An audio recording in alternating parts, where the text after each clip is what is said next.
3월 둘째 주일 오늘은 우리 교회에 이 주일에 세 가지 귀한 의미가 걸려 있습니다. 하나는 교회 설립 49주년, 또 하나는 말씀 성전, 우리가 쓰는 이 건물 하나님 앞에 봉헌한 지 2주년, 그리고 오늘 또 임직하는 주일입니다. 이 세 가지가 한 주일에 모이게 되는 것은 이유는 간단합니다. 우리가 말씀 성전 다 짓고 1만 평 성전 어느 주일에 봉헌할 건가 하다가 우리 교회 설립 주일에 봉헌하자, 그래서 이 주일로 잡았기 때문에 두 개가 같이 걸린 것이고, 또 우리 교회는 임직식을 할 때 또 전통적으로 교회 설립 주일에 임직식을 해왔습니다. 그래서 이 세 가지가 같이 걸려 있지요. 오늘 이 세 가지 의미가 우리 말씀삼 공동체, 우리 교회 가족들, 우리 형제 자매들에게 다시 한번 살아 움직이기를, 그래서 진정한 성경적 복이 되기를 주님의 이름으로 축복합니다. 임직에 대해서 저는 작년 후반기 또 오늘 이 자리에 오기까지 특별히 많이 생각했습니다. 직분이라는 게 무엇인가? 또 성경적으로 직분에 나아간다는 것은 어떤 의미를 가지고 있는가? 목회자직부터 시작해서 장로, 권사, 안수집사 또는 남녀전도회 교회에서 하는 모든 종류의 직분이라는 게 어떤 뜻인가 하는 생각을 참 많이 했습니다. 보통 성경 지식이 어느 정도 있는 성도들이라면 교회에서 직분자를 세운다 그럴 때 성경에 나타나는 최초의 직분자 세우는 게 어디에 있는가 생각하면서 얼른 떠오르는 구절이 아마 있을 거예요. 최초로 7명의 집사님을 세운 그 본문 말이지요. 사도행전 6장에 나오는데, 보통 얘기하기를 임직 또는 직분에 나아가는 거 제일 처음 샘플을 그걸로 많이 생각을 하지요. 뭐 틀리는 얘기는 아닙니다. 그런데 사실은 성경을 가만히 들여다보면 적어도 신약 성경 그 범위 안에서 본다고 해도 그것보다 더 거슬러 올라갈 수 있습니다. 사도행전 6장의 본문은 예수님께서 이 지상을 떠나시고 난 다음에 교회가 역사적 현상으로 시작된 이후에 처음 임직이라고 얘기할 수 있어요. 그런데 성경적인 교회론으로 본다고 해도 교회가 역사적인 현상으로 시작된 것은 사도행전 2장이지만 교회에 씨앗을 심으시고 교회를 잉태해서 그래서 미리 작업한 것은 예수님의 3년의 사역 속에 있는 거거든요. 그러니까 그렇게 본다면 예수님이 사역하시는 공적인 3년의 사역 기간 중에 그때의 임직이 있다면 거기까지 거슬러 올라가야 그야말로 처음 최초의 임직이다, 이렇게 얘기할 수가 있을 것입니다. 그렇다면 금방 답을 찾을 수가 있습니다. 예수님이 3년의 공적 활동을 하시면서 제일 처음에 당신의 사역을 시작하시고 그러면서 바로 제자들을 부릅니다.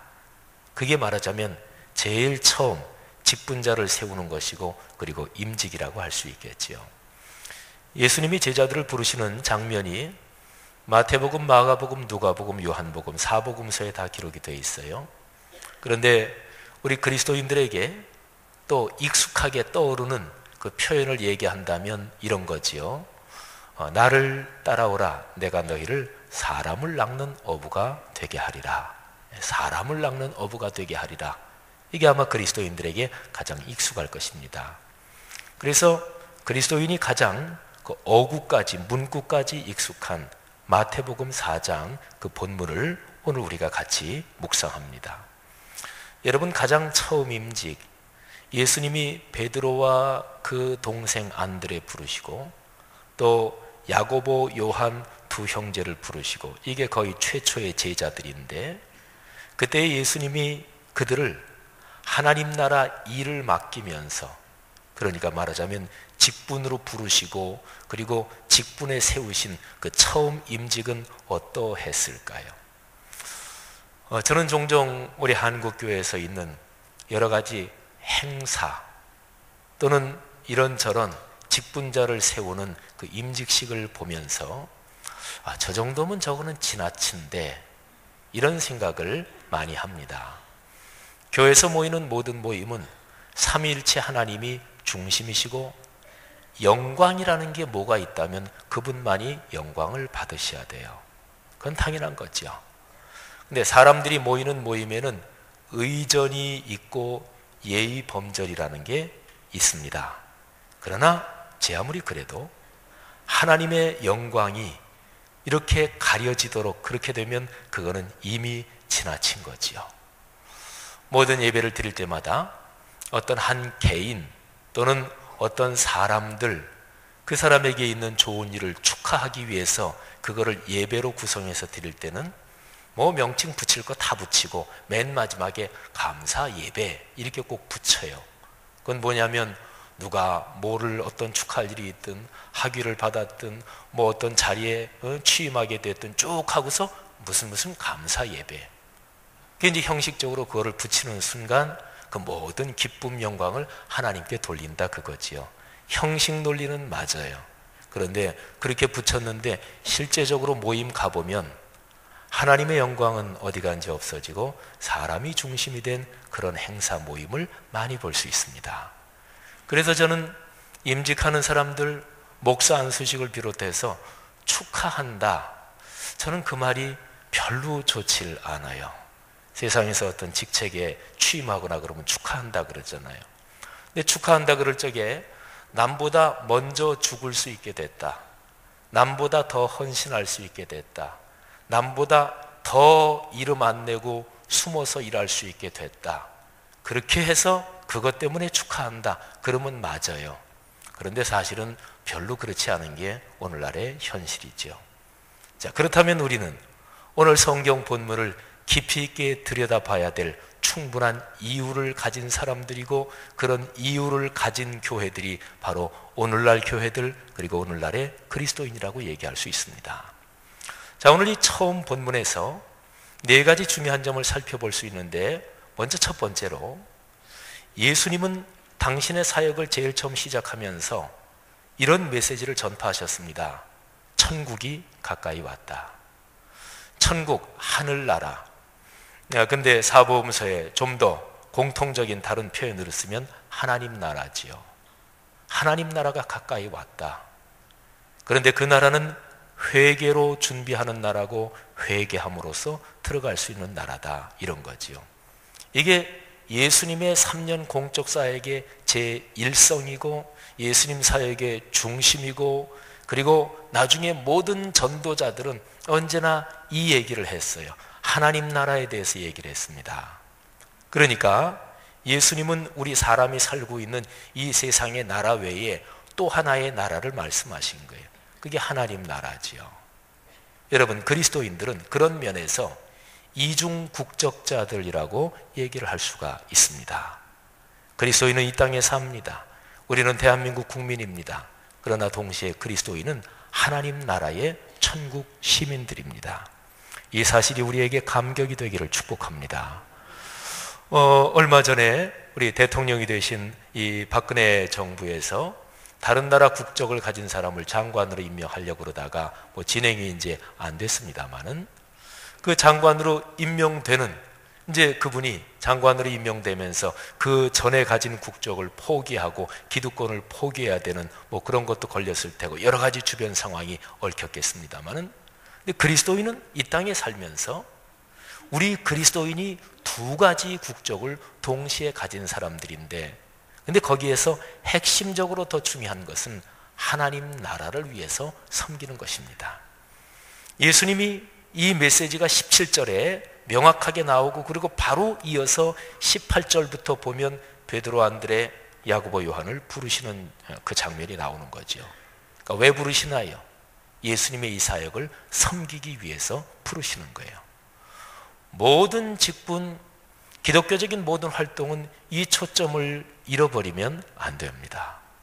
이 초점을 잃어버리면 교회, 그리스도인은 약해지고 병들고 그리고 심하면 타락하는 거지요. 자, 다른 나라를 한번 생각해 보십시오. 혹시나 여러분의 자제분들이 독일로 간다면 독일은 다른 나라잖아요. 나라가 달라지면 문화, 풍습 또는 법도 다릅니다. 근데 독일 가서 운전할 때는 아주 조심해야 될 게 있습니다. 보통 우리나라 운전에서는 3거리, 4거리인데 근데 운전하고 갈 때 거기에 교통 표지판이 없다. 뭐 표지판, 신호등 이런 게 있으면 마땅히 이제 그거 따르면 되지요. 그런데 조금 작은 길이라서 그런 게 없다. 그러면 우리나라의 통상 관례는 내가 차를 몰고 이렇게 가는데 내가 가는 길이 좀 길이 더 넓다. 그리고 이렇게 교차되는 길이 있는데 교차되는 길은 좁다. 그러면 넓은 길이 우선 통행. 이게 이제 상식적인 판단이지요. 독일은 그렇지 않습니다. 신호등이나 표지판이 없다 그러면 내가 차를 몰고 이렇게 가면서 왼쪽은 볼 필요 없어요. 내 오른쪽에서 만나는 길, 그 길에서 차가 온다 그러면 그 차가 우선이에요. 그래서 독일말 표현으로 레스트 후아 링스, 그러니까 오른쪽이 왼쪽에 우선한다. 이거를 잘 기억해야 돼요. 이거 잘못 기억했다가는 죽을 수도 있어요. 죽는다. 왜 그러느냐? 독일은 교통규칙을 무지무지하게 잘 지키거든요. 한밤중에도 차가 아무것도 없는데도 빨간불이면 다 섰다 갈 정도니까. 이 얘기는 바꿔 말하면 독일 사람들은 교통규칙상으로 내가 우선 통행이다 그러면 다른 쪽은 쳐다보지도 않고 휙 갑니다. 워낙 사회 전체가 이제 교통규칙을 잘 지키는 게 체질화되어 있으니까. 그러니까 한국 사람이 이 나라의 상식을 가지고 가다가 레스 포알 링스, 그 규칙 안 지켰다간 잘못하면 크게 사고 나고 그러면 죽을 수도 있는 거지요. 나라가 달라진다는 게 그런 거를 뜻합니다. 어떤 나라에서 아이들 머리 잘못 쓰다듬어 주다가는 큰일 납니다. 이거는 애를 개 취급하는 거다. 이래서 큰일 날 수도 있어요. 손가락도 잘 사용해야 돼요. 어떤 나라에서는 우리가 늘 사용하는 손가락이 이게 상욕이 될 수도 있으니까. 나라가 다르면 그런 거예요.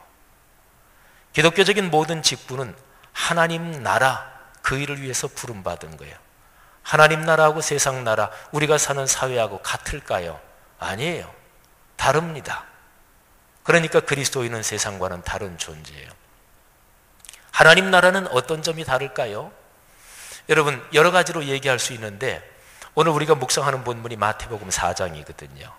근데 4장 여기 25절까지 해서 끝나고 나서 마태복음 5장이 시작되는데 5장, 6장, 7장이 저 유명한 산상설교예요. 기독교 신앙의 선배들 또 기독교 정통 신학의 모든 신학자들은 산상설교를 하나님 나라의 백성, 하나님 나라의 시민이 사는 하나님 나라 시민의 거룩한 법이다 이렇게 얘기를 했습니다. 그 산상설교에 보면 우리가 통상적으로 생각하는 그저 착하게 살아야지 혹은 복받고 살아야지 그거하고는 이게 각도 또는 의미가 어떨 때는 상당히 차이가 나는 그런 구절들이 많이 있어요. 앞에 팔복으로 시작하지요. 팔복이 그렇게 예사롭지 않습니다. 6장으로 가면 사람한테 보이려고 하는 거 하나님 앞에서는 완전히 아무것도 아니다. 인간 세상 살아가는데 체면도 있고 다 그런 거지. 좋은 일 하면 그 사람은 생색 조금이라도 그래도 나는 게 인지상정이지. 아니요. 마태복음 6장은 그렇게 얘기하지 않아요. 좁은 문으로 들어가라. 그것도 산상설교에 있어요. 누구든지 남에게 대접을 받고자 하는 대로 너희가 남을 대접하라. 이른바 황금률이라고 하는 그것도 산상설교에 있어요. 산상설교의 마지막은 그렇게 끝납니다. 내 말을 듣고 실천하지 않는 사람은 모래 위에 집을 지은 사람이다. 내 말을 듣고 실천하는 사람은 반석 위에 집을 지은 사람 같다. 인생의 환난 풍파가 닥쳐오더라도 결코 넘어지지 않는다. 이 말씀이 여러분의 축복이 되기를 바랍니다. 자, 하나님 나라는 법이 다르단 말이에요. 그걸 한번 이렇게 요약해 볼까요? 하나님 나라 그 시민으로 사는 것은 어떻게 살아야 되느냐? 세 가지를 얘기할 수 있어요. 겸손하게 살아야 되는 거예요. 두 번째, 정직하고 진실하게 살아야 됩니다. 그리고 세 번째, 긍정적인 생각을 가지고 부지런하게 살아야 됩니다. 자, 제가 지금 드린 세 가지 이거는요, 신앙적인 영역 말고도 일반 사람에게도 그냥 다 이해 가능한 말이지요. 기독교 복음은 그런 이해 전달 방식을 소중하게 여겨야 됩니다. 왜요?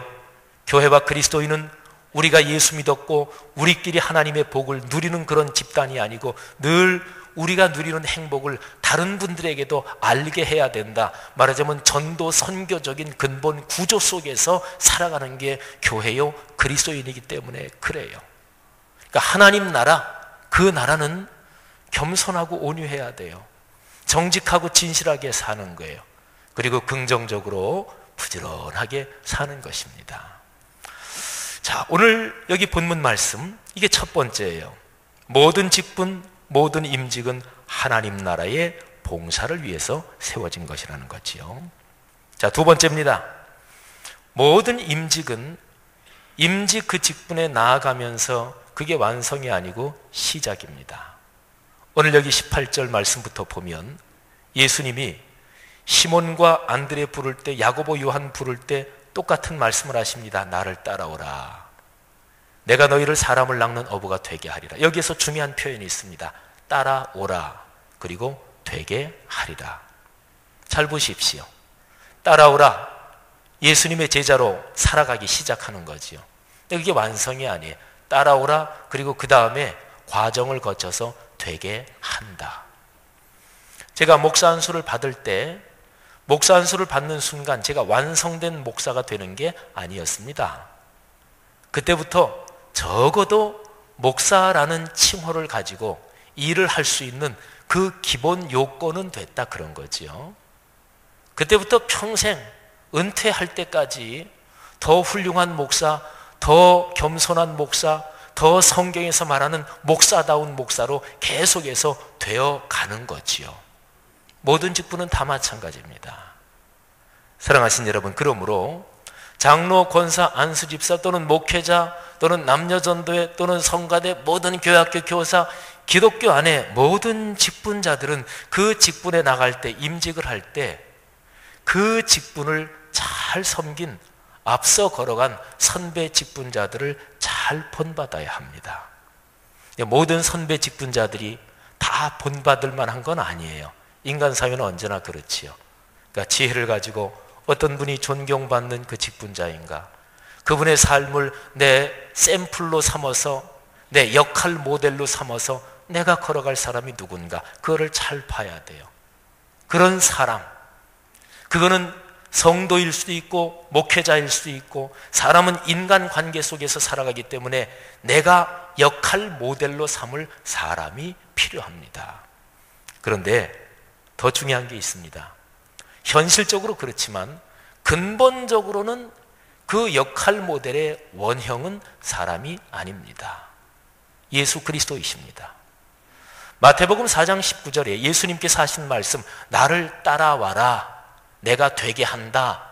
그때 예수님이 말씀하신 나를 따라와라, 그 4장 19절 말씀은 2000년 전만이 아니라 지금도 여전히 유효합니다. 거룩한 영을 통해 예수 그리스도는 우리와 동행하시기 때문에 그렇습니다. 그래서 예수님을 따라가는 거예요, 근본적으로는. 그런데 예수님은 안 보이시잖아요. 눈에 현상적으로 보이지 않잖아요. 그러면 어떻게 하는 게 예수님 따라가는 것일까요? 예배의 자리를 지키는 것. 왜?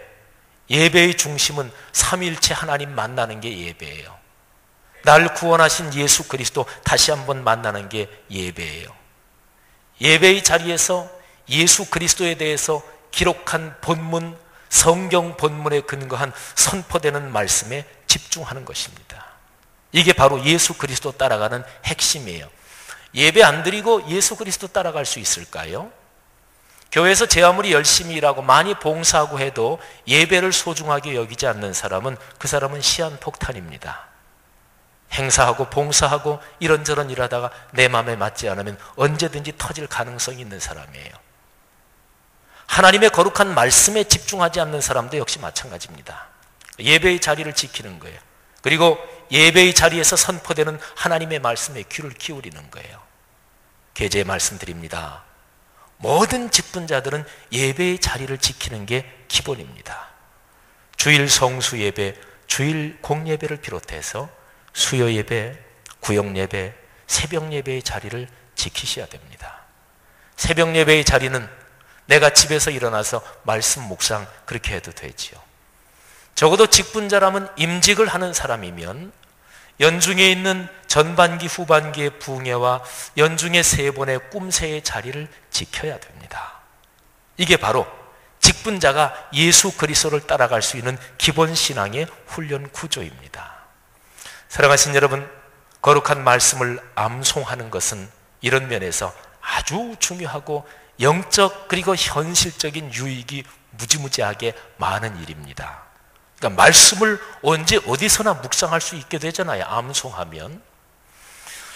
우리 교회 오늘 오후에 있을 임직식에서는 임직자들하고 목회자들이 올해 암송 12구절을 우리가 임직식 순서 중에 암송하는 순서가 있습니다. 임직식에 대해서 고민 많이 했거든요. 주님, 어떻게 하면 성경적인 직분, 성경적인 임직의 의미를 오늘날 현실적인 교회 행사에서 살릴 수 있을까요? 12구절을 암송하면서 하나님 말씀에 따라 살겠습니다. 사랑하신 여러분, 오늘 임직하는 48분 외에 이미 이런저런 직분의 자리에 있는 여러분들에게 권면드립니다. 예배의 자리를 지키겠다는 그 거룩한 헌신이 다시 한번 여러분의 삶에 명확하게 자리 잡기를 권면드립니다. 말씀에 집중하고 마음을 열고 말씀을 듣고 말씀에서 다가온 바를 순종하여 순명하며 살아가고 말씀을 암송하며 내 삶의 구조 속에서 하나님의 거룩한 말씀이 살아 움직여야 되겠다는 결단이 우리 모든 직분자들에게 분명한 삶의 기둥이로 되시기를 주의 이름으로 권면합니다. 세 번째로, 그러면 따라와라, 되게 한다. 그런데 뭐가 되게 하느냐? 오늘 19절 말씀에 아주 쉽게 명백하게 나옵니다. 사람을 낚는 어부가 되게 한다. 유명한 말씀이죠. 우리의 신앙생활의 행복은 내가 늘 들어왔던 것을 다시 한번 새기고 들어왔던 게 새삼스럽게 다시 한번 감동으로 다가오는 것, 그게 신앙생활의 행복이요 은혜입니다. 혹시나 몇십 년 신앙생활 해오시면서 야, 난 저런 얘기 한 번도 못 들어봤다, 그런 거면 좀 주의 깊게 좀 생각할 필요가 있어요. 그런 건 별로 없습니다. 여러분, 제가 한번 일반적인 얘기 해볼까요? 우리말 일반적인 표현에서 무슨 농사가 제일 힘들고 그러면서 제일 중요하고 제일 보람이 있다, 이렇게 얘기하지요. 국가를 이끌어가는데 적어도 100년 길게 내다보고 그렇게 계획을 세워야 되는 그 일이 있지요. 또 모든 일, 모든 인간 사회가 진행하는 데서는 뭐가 잘 돼야 모든 만사가 잘 된다, 그런 얘기들이 있지요. 제가 지금 얘기한 몇 가지, 그 괄호 안에 제가 얘기 안 한 부분이 뭡니까? 사람 농사, 자식 농사. 그리고 국가의 교육이 사람 기르는 거잖아요. 그거는 100년을 두고 계획해야 되는 일입니다. 인사가 만사지요. 뭐가 남나요? 사람이 남습니다. 마지막에 세상을 떠나기 전에 맨 마지막으로 생각나는 거는 그거 가전제품 사놓고 한 번도 못 쓰고 내가 죽네, 그런 사람 없어요. 내가 섭섭하게 했던 사람, 내가 화해하지 못한 사람. 근데 그거는 성경적으로 아주 정확하고 귀중한 얘기입니다. 마지막에 하나님 앞에 섰을 때 하나님은 내가 가지고 있던 물건에 대해서 묻지 않으실 것입니다. 내가 이룬 업적에 대해서 묻지 않으실 것입니다. 하나님은 사람에 대해서 물으실 거예요. 예수님이 뭐 때문에 사람을 부르셨어요? 뭐 때문에 직분을 주시고 임직을 하게 됐다고요? 사람을 낚는 어부가 되게 하려고. 모든 기독교적인 직분은 일거리 때문에 직분이 있는 거예요. 그래서 직분이라 그래요. 신분이 아닙니다. 여러분, 기독교적인 모든 불리는 이름 가운데서 신분은 딱 한 가지가 있어요. 그리스도인. 이거는 신분이에요. 동시에 직분이에요. 그런데 그 위에는 목사직부터 전부 다가 신분이 아니에요. 직분이에요. 신분이 뭐냐면 옛날에 왕 또는 뭐 직분, 이 사회적인 신분 계층 체제가 있을 때 어떤 사람이 백작 칭호를 받았다, 그러면 평생 죽을 때까지 백작이죠. 백작답지 않아도 백작입니다. 왕가의 후손은 그 사람이 망나니로 살아도 왕입니다. 우리 기독교는 어떨까요? 목사가 목사답지 않으면 그는 이미 목사가 아니지요.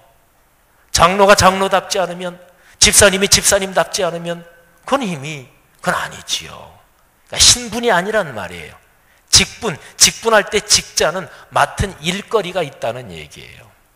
사랑하신 여러분, 그리스도인만은 틀려요. 그리스도인은 우리가 예수 믿고 구원받았으면 이거는 하늘나라 갈 때까지 못난 그리스도인도 있어요. 그러나 그리스도인은 기본적으로 신분이며 동시에 직분이지만 그 외 모든 것은 신분이 아니에요. 이게 이제 오늘날 우리 그리스도인들의 약점이요 병폐 중에 하나로 작용하는 거죠. 이거를 신분으로 알아요. 그러니까 내가 예배의 자리를 지켜야 직분자로서 직분자다운 거예요. 내가 사람을 소중히 여기고 사람들에게 복음을 전해야, 그래야 직분자로서 직분자다운 거지요.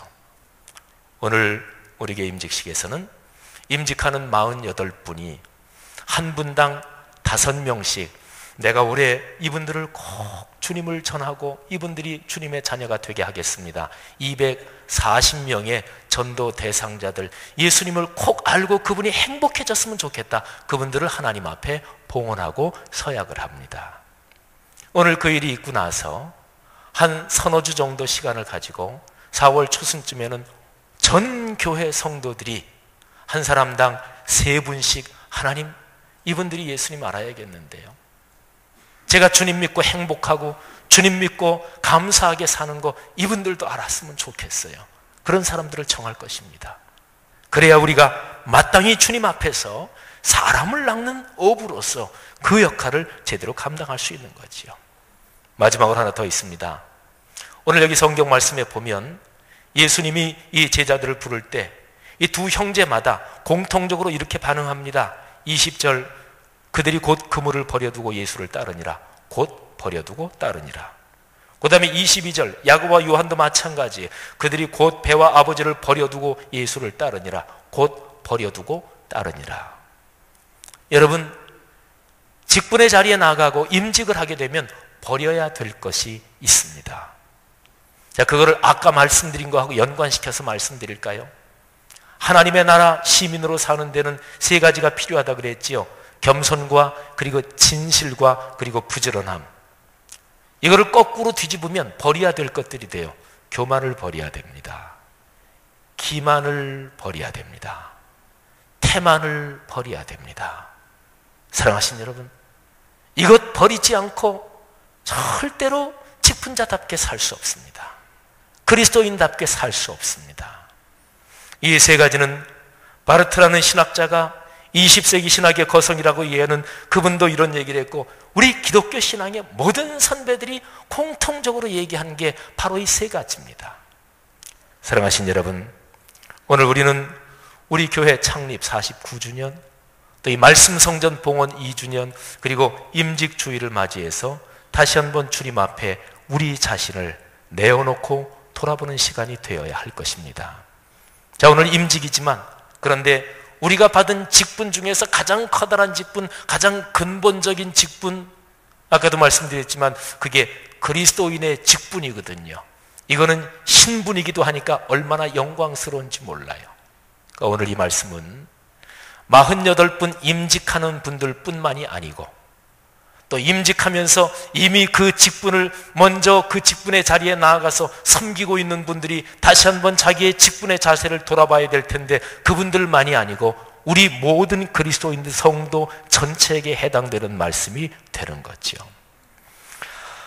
저는 이번에 임직식을 생각하면서 전체 임직식의 주제를, 여기 이제 강단 우편에 제가 여기 쓴 것처럼 묵한이라는 것을 임직식의 주제로 잡았어요.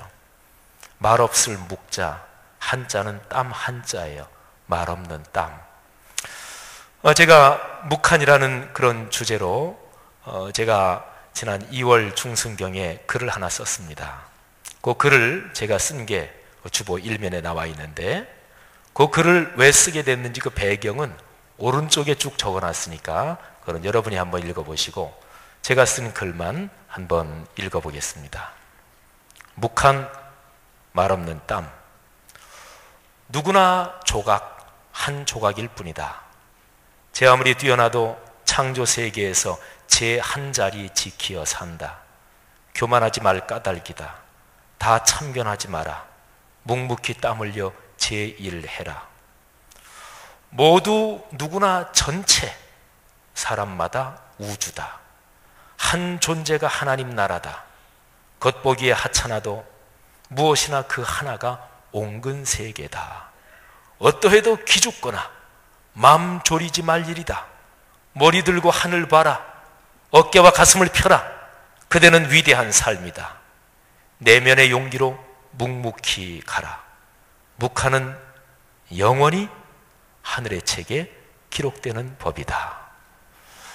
오늘 임직하시는 48분, 또 이미 직분의 자리에서 섬기고 계시는 우리 고맙고 존경하고 사랑하는 직분자 여러분, 그리고 우리 모든 성도가 묵한의 가치를 가슴에 품고 인생길 걸어가며 주의 축복 넉넉하게 받으시기를 축원합니다. 기도하겠습니다.